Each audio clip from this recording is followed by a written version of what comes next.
یہ وقت ہے ہاتھی والوں پر عذاب کا، ایک ایسا لشکر جو ہزاروں سپاہیوں پر مشتمل تھا اور جس کے آگے آگے ایک دیو ہیکل ہاتھی چل رہا تھا۔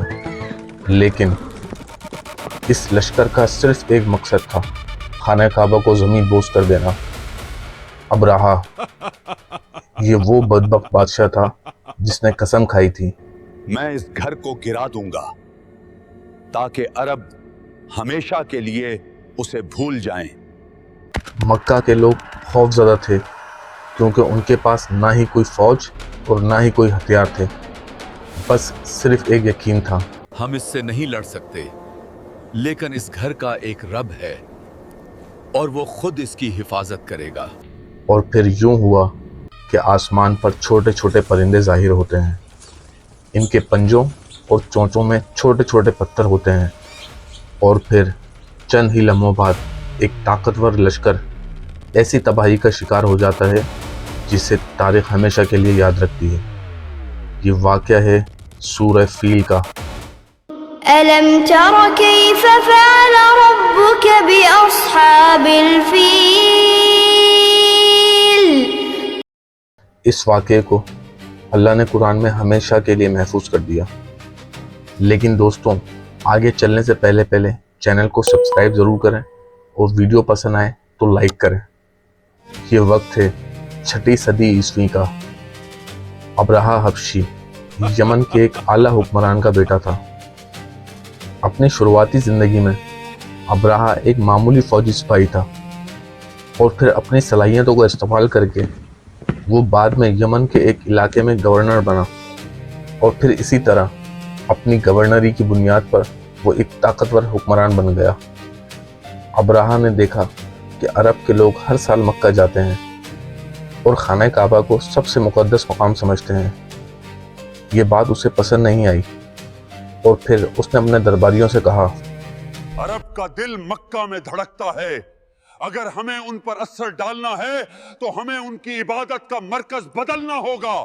چنانچہ اس نے سوچا کہ اب وہ بھی یمن کے اندر سنا نامی شہر میں ایک عالیشان چرچ بنائے گا، اور پھر ابرہہ نے ایک بہت عظیم عبادت گاہ جس کا نام القلیس کہا جاتا ہے تعمیر کروایا۔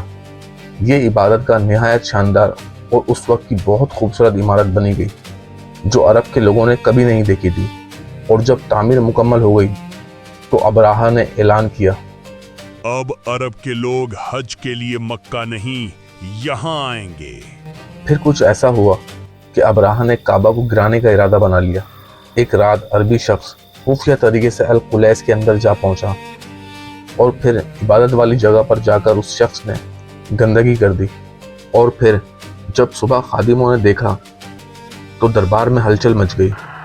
سپاہی ابرہہ کے پاس گئے اور اسے بتایا، اے بادشاہ، کسی عرب نے القلیس کی بے حرمتی کر دی ہے۔ ابرہہ کا چہرہ غصے سے سرخ ہو گیا تھا، اور پھر اس نے مکہ کی طرف اشارہ کیا اور کہنے لگا، یہ عربوں کی جرت ہے، جب تک کعبہ موجود ہے عرب اسی کے پاس جائیں گے، قسم ہے میں اس کعبے کو گرا دوں گا۔ بس یہی وہ لمحہ تھا جس میں ابرہہ نے مکہ پر حملے کا فیصلہ کر لیا، اور پھر ابرہہ نے ایک عظیم لشکر تیار کرنے کا حکم دے دیا۔ سپاہی فوراً حملے کی تیاری میں لگ گئے۔ ہزاروں سپاہیوں کے لشکر کے ساتھ ابرہہ نے حکم دیا کہ ایک بہت بڑا ہاتھی جس کا نام محمود تھا اسے بھی ساتھ لے لیا جائے۔ یہ ایسا ہاتھی تھا جو عرب نے پہلے کبھی نہیں دیکھا تھا۔ جب تیاری مکمل ہوئی تو ابرہہ اپنی فوج اور ہاتھیوں کے لشکر کے ساتھ مکہ کی طرف روانہ ہو گیا۔ یہ بات پورے عرب میں آگ کی طرح پھیل گئی، اور راستے میں جو بھی قبیلہ مقابلے کے لیے آتا اسے بری طرح شکست دے دی جاتی۔ ابرہہ اپنے ہاتھیوں کے لشکر کے ساتھ مکہ کی طرف بڑھ رہا تھا، اور وہاں مکہ میں لوگوں میں بے چینی پھیل چکی تھی۔ پھر قریش کے لوگ ایک جگہ جمع ہوئے اور اپنے سردار عبد المطلب کے پاس گئے۔ یہ وہ سردار تھے جو آپ صلی اللہ علیہ وسلم کے دادا تھے۔ اور پھر ان میں سے ایک شخص نے بولا، اے عبد المطلب، ان کی فوج بہت بڑی ہے، ہم کیسے مقابلہ کریں گے؟ عبد المطلب نے قریش والوں کو جمع کیا اور ان سے کہا، ہم اس سے نہیں لڑ سکتے، لیکن اس گھر کا ایک رب ہے اور وہ خود اس کی حفاظت کرے گا۔